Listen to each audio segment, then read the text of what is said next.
സമസ്ത അപരാധങ്ങളും പൊറുക്കണേ. അടിയന് മംഗല്യ ഭാഗ്യം ഉണ്ടാക്കി തരണേ. നിന്നെ പോലെ എന്നെയും ബ്രഹ്മചാരിയാക്കരുതേ.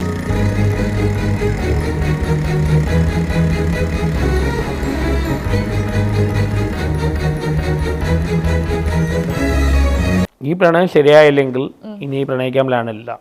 പ്രണയിക്കാൻ പ്ലാനേ ഇല്ല. അയ്യോ അങ്ങനെ പറയരുത് പ്ലീസ്. കാരണം എൻ്റെ എല്ലാ പ്രണയങ്ങളും ഫ്ലോപ്പാണ്. ഓനില്ലേ പെണ്ണ് കിട്ടായിട്ടൊരു മാനസികമായിട്ട് എന്തൊക്കെയോ പ്രശ്നമായി പോയി. എന്ത് ചെയ്യാനാടാ, ഞാൻ ഇങ്ങനൊരു ദുരന്തനായി പോയി. ചേട്ടൻ എന്താണ് ചെയ്യുന്നത് ബേസിക്കലി ഞാനൊരു ലവറാണ്. ഇതുവരെ ആരെയും പ്രേമിച്ചിട്ടില്ല. First time. ഞാനിപ്പോൾ ഡോക്ടറേറ്റ് ചെയ്തുകൊണ്ടിരിക്കുകയാണ്. എവിടെ? ആക്ച്വലി ഞാൻ എൻ്റെ പറയണോ, ഞാൻ എഞ്ചിനീയറിംഗ് കഴിഞ്ഞിട്ട് ഫിലോസഫിയിലേക്ക് തിരിഞ്ഞു ഔട്ട് ഓഫ് ഇൻട്രസ്റ്റ്. അപ്പോൾ എനിക്ക് 3 ഓൾറെഡി അഡ്മിഷൻ കിട്ടി. IIT അഡ്മിഷൻ കിട്ടിയതാണ്. അതിന് കാശുവല്ലോ.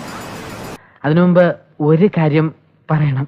എൻ്റെ ഈ ക്യാരക്ടറിസ്റ്റിക് ഫീച്ചേഴ്സ് വെച്ച് എന്നെ ഇഷ്ടമായോ?